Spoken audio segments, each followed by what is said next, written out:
Hi, you guys. Welcome back for our daily practice questions. As always, I'd like to first get into my introduction and disclaimer before getting started with our questions for today. So, for those of you who are familiar with me, hey, y'all. For those of you who are new here, welcome, welcome, welcome. I'm Dr. Brittany Weinstock. I am a family nurse practitioner, and I am the founder and CEO of the Nursing Studio. I provide resources, tools, review courses, review videos, review books, Q banks, one on one sessions, and more to assist nurses as well as nurse practitioners with success on their boards as well as in practice. I've been doing this since 2015, assisting nurses and nurse practitioners internationally with exam success. Now, my disclaimer reminder that I like to go over is that we know there's no absolutes in medicine. We treat on a patient by patient basis, and any of the questions that you see here, I have designed and created based on the current guidelines that are being tested on the ANCC as well as AAMP exam. Now, any of my videos where I'm teaching on things that we currently do in practice, I will always say that so there's no confusion. So, with that being said, let's get into question number one for today. Question number one states a patient presents to the office today with complaints of a reddened area to his legs. He states that he noticed it a couple of days ago, but it continues to worsen and now is up to his knees. Upon examination, the nurse practitioner notes redness, inflammation extending from the patient's knees to his ankles bilaterally. The patient denies any itching. The patient has a listed allergy of sulfonamides. Based on these findings, how should the nurse practitioner treat? Is it A, Keflex, B, Bactrim, C, Flagyl, or D, nothing at this time, continue to monitor the area? Take a moment and tell me what you got in the comments, you guys.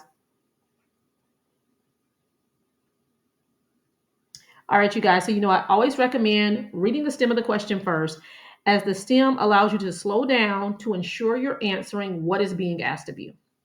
So here, the stem of the question states, based on these findings, how should the nurse practitioner treat? And y'all know my rule. If they're asking you for a treatment option, you need to run it back and look and see if you have been provided the diagnosis.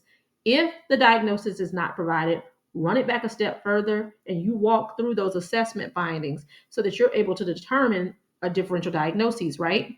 Because we got to know what it is to treat it. So, all right, the diagnosis has not been provided. So, let's look at the assessment findings.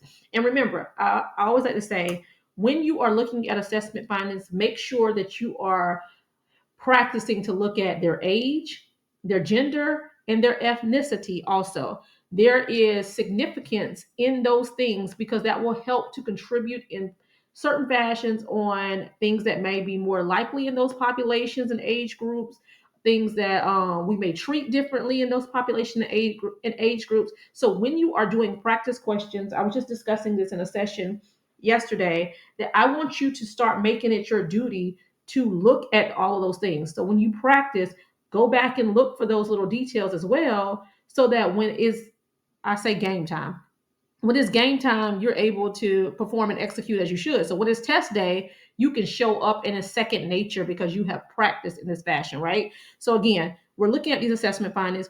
It says a patient presents to the office today with complaints of a reddened area to his legs. All right, so this is the male. He has a reddened area to his legs. He states that he noticed it a couple of days ago. So it's been going on a couple of days at minimum. And it continues to worsen. Now it's up to his knees. So this lets you know he has a reddened area. It's on his legs. It is spreading and it has worsened. And at minimum, this has been going on a couple of days. Now, upon exam, the nurse practitioner notes redness, inflammation, and confirms that it's extended from the patient's knees to his ankles bilaterally. Now, y'all know with derm things, I always say pay attention to the location. When you are doing derm, pay attention to the location, especially for testing purposes. If they're not giving you an image, they're going to have to paint this picture as well as possible in words. So derm commonly has a pattern. It commonly shows in specific areas. So I want you to start thinking, all right, what commonly happens on the legs that may present reddened and inflamed? Not only is it on the legs reddened and inflamed, but it's bilateral, you know? So you're starting to think of things that could potentially be going on. And so with this presentation, you should start to begin to be along the lines of cellulitis, right? Some inflammation, commonly seen to the lower extremities. It can be red, it can be inflamed, etc. Right? And so then I want you to think of how we can treat this. Now, based on these answer choices, the best answer is A, Keflex. Keflex is a common antibiotic that we utilize to treat cellulitis. They also have a listed allergy to sulfonamide, so you know we wouldn't do Bactrim even if we could. Flagyl, antifungal, we're really not utilizing that for this, and then we're definitely not just going to leave it and continue to monitor because it's already showing that it's worsening. Question number 2. A patient presents to the office with complaints of a bite to the right forearm. He states that his cat bit him 2 days ago. He states that he thought it was a big deal. He thought it wasn't a big deal, but today the bite is visible and is reddened. What is the best first line therapy?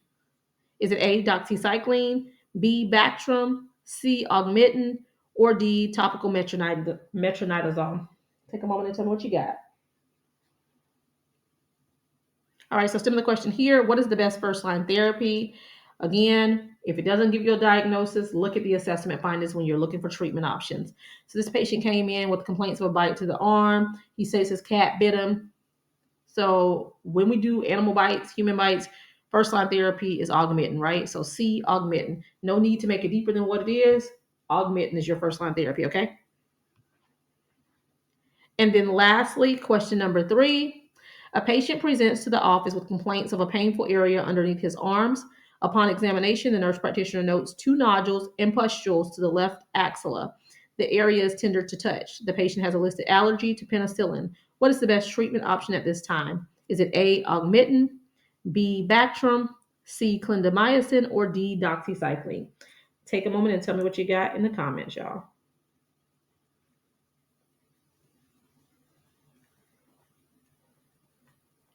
All right, so stem of the question here states, what is the best treatment option at this time?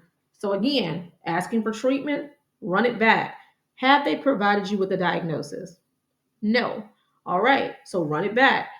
What are the assessment findings? When we're looking at assessment findings, we want to look and see if an age is provided, gender is provided, and ethnicity, right? Because all of these tools can be utilized to help gauge how to treat, what to treat, and when to treat, right?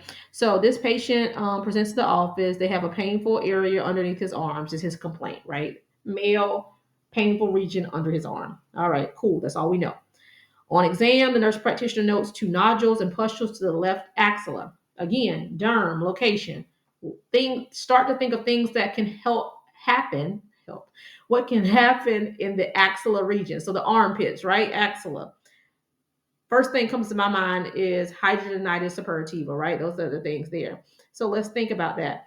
Pustules, nodules, those are classic terms utilized to describe how HS, hidradenitis suppurativa, presents, right? Axilla, that's the common location because it's commonly found in the axillary and groin regions, right? And then also it's painful. The patients complain of pain.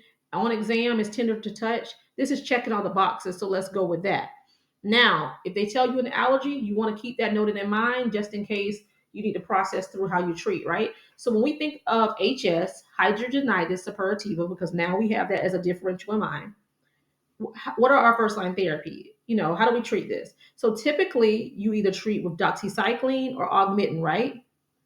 But it tells us that the patient has a penicillin allergy, so we want to eliminate augmentin. So your best answer choice is D, doxycycline. All right, you guys, I hope you found this helpful. As always, be sure to like, comment, subscribe, and share with whomever you may think may find this beneficial as well. But y'all make sure y'all meet me back here. And if you have any questions or if you want me to cover specific things, let me know. I'm happy to do so. If you need any of the resources that I do offer, feel free to reach out to the nursing studio by giving us a call at 803 400 6864. You can also shoot a text message to this number or shoot us an email to the nursing studio, the number 1, don't forget the number 1 in there, at gmail.com. Now, the things that I do offer are my review book. You can get the review book in either an ebook option or the paperback option. People find the ebook beneficial. One, it is cheaper than the paperback, but for the simple fact that you have it tangibly on any of your devices as soon as you purchase. So some people like to utilize it as they can look at it on their phone and devices as they're on the go. I like to provide images and practice questions in there so that you can help tie things together a little bit easier. My method of teaching is straight to the point, short and sweet, eliminating the fluff. So it's a condensed version to quickly get grasp the material and review on the go type style. So again, both of those are linked to the bio of this channel, the ebook and paperback option. The self-paced review is also linked in the bio of this channel. That is, if you like to watch videos and review in that fashion independently, there is an online review that is self-paced, designed for family and adult Gero. If you are looking to do practice questions, my Q bank is also listed here. You can do the mini practice question. So they are broken down in 10 different sessions that you can practice through questions. And then it has video rationales like these to help you tie it together and work through so that you can study it and do it repetitively. And then you can also do the other two exams. They're all linked in the bio of this channel. And then if you're looking to book any of my one-on-one sessions, I always say reach out to us as they are customized and I need to gauge what truly will be beneficial for you and your learning needs and style. So I always say reach out so that we can determine which one of the one-on-one options will suit your needs best. Okay. All right, you guys, as always, y'all make sure y'all meet me back here. Happy studying. Bye, y'all.